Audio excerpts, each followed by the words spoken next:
हाँ तो बच्चों लिविंग वर्ल्ड चैप्टर से ये हमारा 20वां क्वेश्चन रहेगा। क्वेश्चन कह रहा है विच of the following match is incorrect.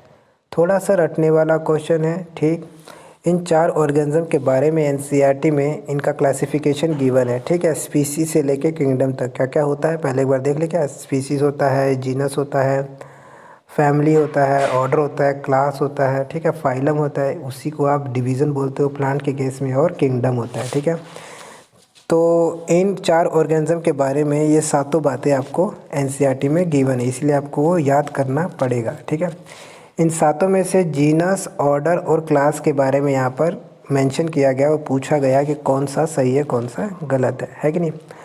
अच्छा, जीनस का नाम, जीनस का पता तो आप, अगर आपको इनका नोमेनक्लेचर पता है, बायनोमियल नोमेनक्लेचर, तो आप उससे पता कर पाएंगे, क्योंकि जो पहला वर्ड आप जो बोलेंगे वो आपका जीनस होता है। फॉर एग्जांपल अगर मैन का अगर हम बायोलॉजिकल नोमेनक्लेचर करें तो क्या होता है, होमो सेपियन।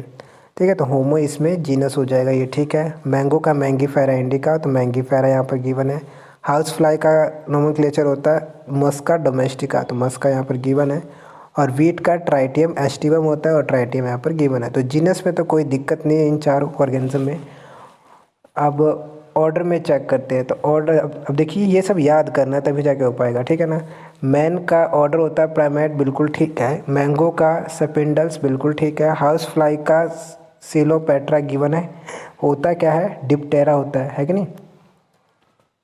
तो होना चाहिए था ये, लेकिन सिलोपेट्रा गिवन है, ये गलत हो गया है। ठीक है, इसीलिए ऑप्शन सी हो जाएगा, क्योंकि इसमें इनकरेक्ट पूछा था ना मैच।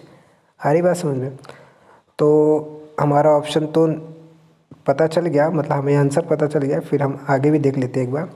अच्छा, वीट का यहाँ पर ऑर्डर गिवन है पोल्स। ठीक है, ये बिल्कुल ठीक है। अब थोड़ा याद करने के लिए समझने की कोशिश करना, ये भी प्लांट है और ये भी प्लांट है। ठीक है, तो दोनों के ऑर्डर में एलियस एलियस आ रहा है। ठीक है, इसका सेपेंडल्स पोल्स। ठीक है, ये थोड़ा हिंट टाइप से याद करने के लिए थोड़ा सा। ठीक है, अच्छा अब क्लास में आ जाते हैं। तो मैन का मेमेलिया, बिल्कुल ठीक है। मैंगो का डाइकोटिलेडोने होता है, क्योंकि इसमें 2 कोटिलेडन होता है, बिल्कुल ठीक है। हाउस फ्लाई का इंसेक्टा, बिल्कुल ठीक। और वीट का मोनोकोटिलेडन, जो आप देखते ही पता कर पाएंगे कितने कोटिलेडन है। ठीक है, तो इस तरीके से आप कह सकते हैं कि सी ऑप्शन हो जाएगा, जिसमें सिर्फ ये वाली बात गलत है, बाकी सारी बातें यहाँ पर जो भी था हर एक ऑर्गेनिज्म के लिए ठीक है। ठीक है, अच्छा अगला देखिए, which set of organisms multiply through fragmentation. NCERT की लाइन है, ये रट लीजिए। ठीक है, अब ये प्रोटोनीमा ऑफ मोसिस क्या होता है ये आप 3rd चैप्टर में समझ पाएंगे। ठीक है, अच्छा फंगाई एंड फिलामेंटस एल्गी। अरे समझने की कोशिश करना, जो भी फिलामेंटस आपके पास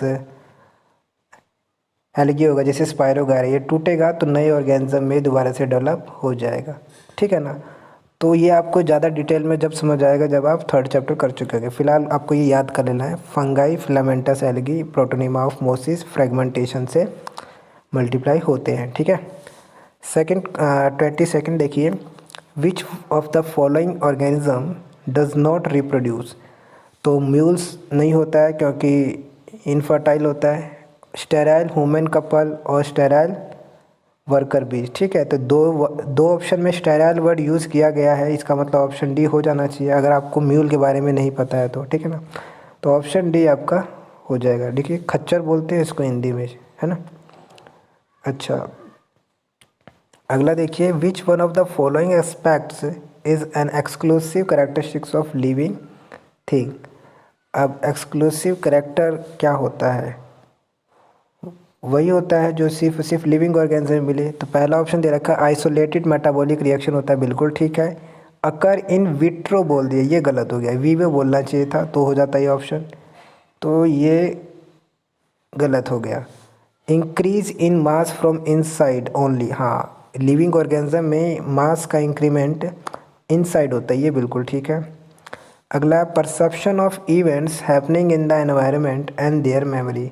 अब देखिए ये काम तो आपका कैमरा भी करता है, मोबाइल फ़ोन भी कर लेता है।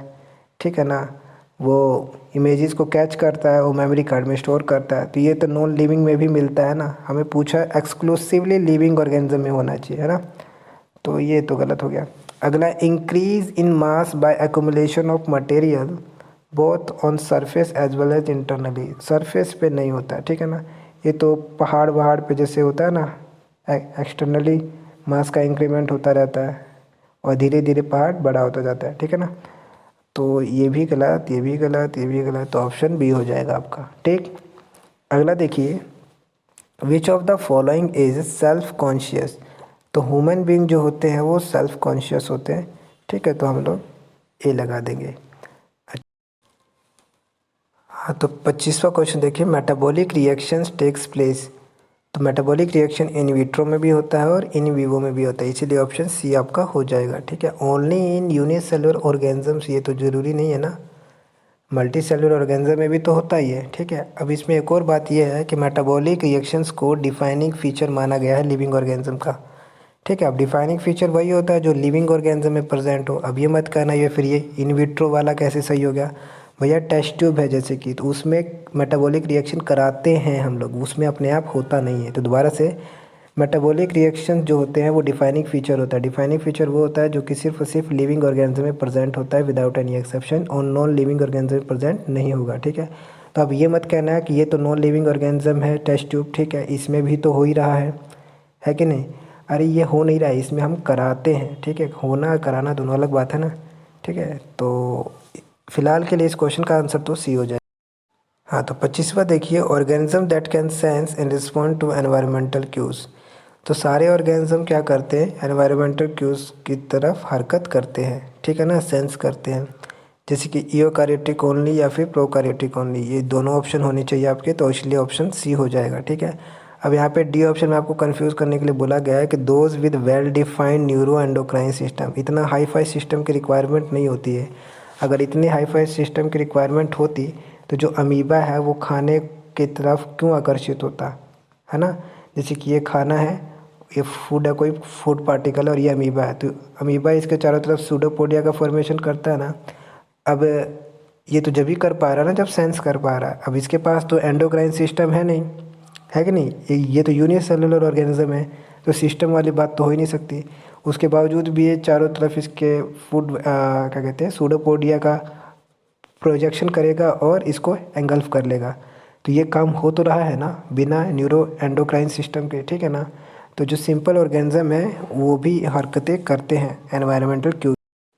हाँ, तो 27वां क्वेश्चन देखिए, growth and development and functioning of living body is due to. अब ये सभी चीज़ें होती हैं बिकॉज ऑफ मेटाबॉलिज्म। अब मेटाबॉलिज्म वो सारी रिएक्शन आपकी बॉडी में जो हो रही हैं उसे मेटाबॉलिज्म में इंक्लूड किया जाता है, ठीक है। जो भी लिविंग ऑर्गेनिज्म है उनमें जो भी रिएक्शन होता है उसको क्या बोला जाता है, मेटाबॉलिज्म। अब मेटाबॉलिज्म में दो टाइप की रिएक्शन हो सकती हैं, एक होता है कैटाबॉलिज्म, एक होता है एनाबॉलिज्म। कैटाबॉलिज्म में क्या होता है, कॉम्प्लेक्स सब्सटेंस से सिंपल सब्सटेंस में टूटने को क्या कहते हैं, कैटाबॉलिज्म। और एनाबॉलिज्म में सिंपल से कॉम्प्लेक्स की तरफ जाता है सब्सटेंस, तो उसे एनाबॉलिज्म रिएक्शन में इंक्लूड किया जाता है, ठीक है। तो ऑप्शन सी आपका हो जाएगा। अगर ऑप्शन ए क्या कह रहा है, वो कह रहा है डिक्रीज इन एंट्रोपी। अब एंट्रोपी डिक्रीज हो रही है, ये तो रैंडमनेस डिक्रीज हो रहा है, ठीक है। तो ये तो नॉन स्पॉन्टेनियस के बारे में बात कर रहा है, ठीक है। तो नॉन स्पॉन्टेनियस रिएक्शन हो ही नहीं रही है, तो फिर ये डेवलपमेंट ग्रोथ ये सब चलेगा कैसे, ठीक है ना। तो ये तो गलत है। अच्छा, increase in gives free energy, increase हुआ है गिव्स फ्री एनर्जी में। अगर गिव्स फ्री एनर्जी इंक्रीज हुआ है तो डेल्टा जी की वैल्यू क्या आने वाली है, पॉजिटिव आने वाली है। चेंज हमेशा फाइनल में से इनिशियल करते हैं ना। मान लीजिए स्टार्टिंग में G1 था गिव्स फ्री एनर्जी, बाद में G2 था, और इसने बोला इंक्रीज़ हो गया है, G2 is greater than G1 है, ठीक है। और चेंज हमेशा फाइनल में से इनिशियल करते हैं, G2 माइनस G1, है कि नहीं। तो ये वैल्यू क्या आएगी, पॉजिटिव आएगी। पॉजिटिव आएगी तो रिएक्शन कैसा हो जाएगा, नॉन स्पॉन्टेनियस। जब रिएक्शन होगा ही नहीं तो कहाँ का डेवलपमेंट, कहाँ का ग्रोथ होगा, है कि नहीं। तो ये दोनों ऑप्शन क्या करें, नॉन स्पॉन्टेनियस। हाँ जी, तो 28वां क्वेश्चन देखिए, a living organism can be exceptionally differentiated from a non living things on the basis of its ability for. अब देखिए ऐसा बोला गया है कि जो एक लिविंग ऑर्गेनिज्म है और नॉन लिविंग थिंग है, आपस में कैसे डिस्टिंग्विश इन दोनों को किया जा सकता है, किस आधार पर किया जा सकता है। क्या रिप्रोडक्शन एंड एक्सक्रीशन, तो गलत है। अब देखिए म्यूल जो होता है वो लिविंग होता है लेकिन वो रिप्रोड्यूस नहीं करता है, तो इसका मतलब क्या वो क्या वो लिविंग ऑर्गेनिज्म नहीं है। वो लिविंग ऑर्गेनिज्म तो है लेकिन वो रिप्रोड्यूस नहीं कर रहा, तो इस बेस पे आप डिस्टिंग्विश नहीं कर सकते, तो ये गलत हो गया। अगला ग्रोथ एंड मूवमेंट। अब ग्रोथ तो पहाड़ भी करता है लेकिन वो नॉन लिविंग होता है, ठीक है, तो इस बेस पे आप डिस्टिंग्विश नहीं कर पाएंगे, ठीक है ना। अच्छा, मोमेंट बोला ना, लोकोमोशन तो बोला नहीं है। मोमेंट तो कोई भी चीज़ करती है, कोई लकड़ी ऐसे रखा हुआ है, ठीक है, तो ये भी मूवमेंट ऐसे ऐसे कर सकती है। अब स्प्रिंग है, स्प्रिंग भी मूवमेंट ऐसे ऐसे ऊपर नीचे अपने आप कर सकती है, हवा वगैरह चल गई तो, है कि नहीं।